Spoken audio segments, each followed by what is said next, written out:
Banyak tuh kegiatan yang bisa Mbak Winda ikutin, contohnya nih UKM, ya kan, unit kegiatan mahasiswa. Kalau enggak, Mbak Winda bisa di jalur akademisi dengan gimana sih caranya kita bisa kreatif. Ya kita mengembangkan yang namanya PKM.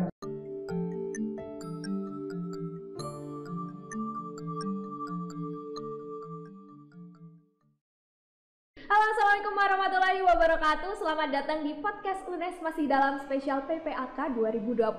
Masih bersama saya Winda Winata. Nah, hari ini kita akan berbincang-bincang mengenai mahasiswa dan juga keterampilan abad 21.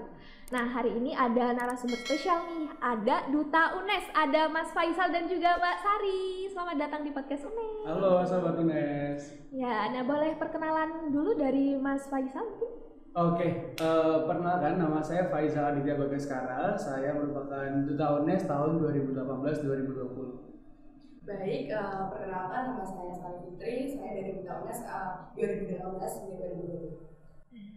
Nah, jadi di UNES itu juga ada duta gitu. Nah, Iya. Duta ini sebenarnya di Universitas Negeri Semarang itu tugasnya itu sebenarnya ngapain sih? Untuk apa ada duta gitu? Ada tujuan tertentu nggak sih Mas gitu? Dari Mas Oke. Faisal dulu. Jadi kalau tujuan duta sendiri adalah kita sebagai mahasiswa representatif dari para mahasiswa UNES tentunya menjadi teladan bagi teman-teman mahasiswa dan juga kita juga menjadi penyalur antara mahasiswa kepada birokrat yang ada di UNES. Tentunya dengan beberapa pendapat-pendapat yang disampaikan oleh teman-teman mahasiswa, kita juga bantu menyalurkan kepada birokrat. Sehingga kita tidak hanya sebagai representatif mahasiswa, tapi kita juga sebagai penyalur antara mahasiswa dengan birokrat. Kalau boleh tahu nih ke Mbak Sari nih, ini duta ini sebenarnya dipilih gitu atau apa ditunjuk atau dengan kayak pengen jadi duta UNES gitu? Sebenarnya gimana sih pemilihannya? Kalau pemilihan Duta UNES itu sebenarnya kan pertama itu ada ya namanya pemilihan jurusan, seperti kayak pemilihan putra putri jurusan itu memang ada beberapa kriteria. Nah itu nanti kalau sudah menang itu akan dilanjutkan ke duta fakultas. Kemudian duta fakultas itu nanti akan diambil juara satu dan juara duanya. Kemudian nanti akan juara satu dan juara duanya itu sudah menjadi keluarga besar Duta UNES. Wah, berarti emang benar-benar udah terpilih nih Iya, sebelumnya sudah dari terpilih. dari fakultas nanti maju lagi ke yang universitas gitu. Nah, dari Mas Faisal dan juga Mbak Sari, pastinya pas udah jadi duta gitu ada sesuatu yang beda nih antara pas jadi mahasiswa belum jadi duta, pastinya udah ada kayak tanggung jawab lain gitu. Betul. Nah, itu ada perbedaannya nggak sih pas jadi mahasiswa tapi juga sekaligus duta gitu? Sebenarnya terasa banget ya Mbak Sari ya, kalau kita bilang dalam hal apalagi kita sebagai mahasiswa waktu kita udah terpilih dan sebelum terpilih nih Mbak Winda. Ketika kita belum terpilih ya kita jadi mahasiswa pastinya misalkan nih kita punya sifat yang selengean atau kita suka bercanda banget. Mungkin kita bisa lebih jaga image, kalau enggak kita lebih jaga attitude di kita kalau ada di kampus apalagi sekitarnya ya Mbak Sari. Dan terutama ketika kita merupakan salah satu representatif mahasiswa. Jadi kita harus sedikit agak apa ya jaga diri gitu ya. Gitu. Iya. Kalau dari Mas Sari mungkin ada perbedaan yang signifikan. Karena jadi duta itu biasanya kan dilihat ya di mahasiswa lain itu seperti apa sih duta itu kayak gitu kan. Jadi kalau kita tuh ada yang namanya 3B biasanya brain behavior. Kalau dilihat kan mesti kalau ada duta itu harus berwawasan luas, kemudian pintar juga kecerdasannya gitu.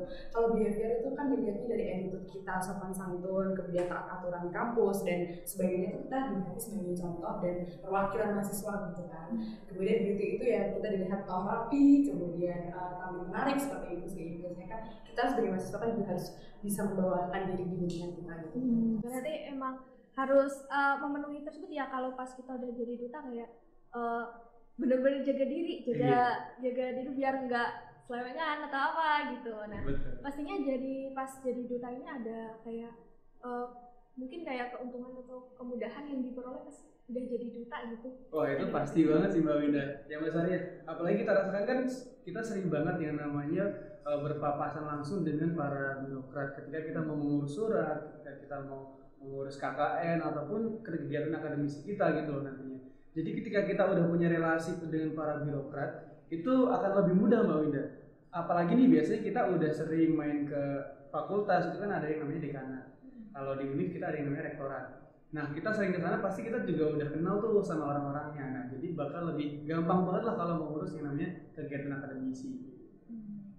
Nah, pas kita udah jadi mahasiswa kita itu juga biasanya diperkenalkan biar kita punya keterampilan lain, keterampilan khusus, dan juga pastinya kita harus memperbaiki diri biar kita bisa serba bisa gitu memperbaiki. Ini mungkin sifatnya dulu masih yang kanak-kanakan atau gimana, sedangkan kita sekarang udah masuk ke ranah universitas, mungkin harus memenuhi keterampilan-keterampilan tertentu. Nah, berhubung sekarang ini udah era milenial gitu, kita dikenalkan dengan keterampilan abad 21. Nah, saya mau tanya nih ke Mbak Sari, kalau dari Mbak Sari sendiri itu keterampilan abad 21 itu definisinya sebenarnya apa gitu? Kalau definisi menurut saya keterampilan abad 21 itu sebenarnya kan di abad yang eranya udah digital banget nih, semua berkembang tuh dan pesat banget dari sisi teknologi dan sebagainya, apalagi revolusi industri 4.0 juga.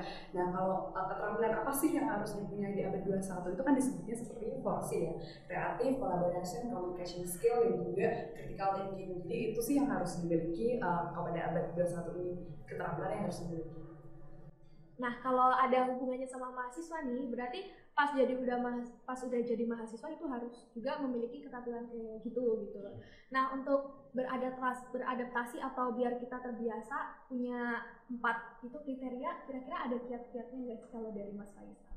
Nah, tadi kan ada banyak tuh Mas Ari ya, creativity, critical thinking, communication skills dan sebagainya. Gimana sih cara melatihnya Mbak Winda?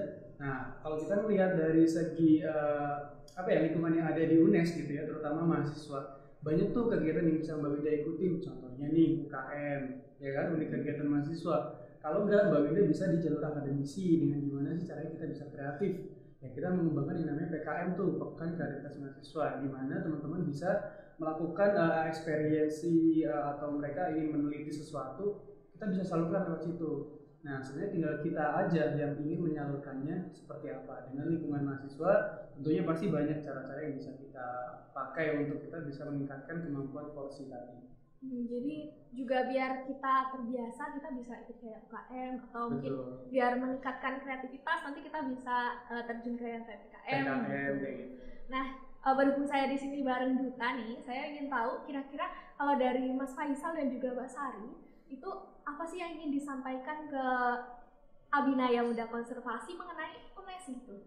Ingin dikenalkan gitu ke Oke, gimana nih Mbak Sari? Sebenarnya untuk Abinaya Muda Konservasi ini yang udah terpilih jadi mahasiswa baru UNES pastinya luar biasa ya.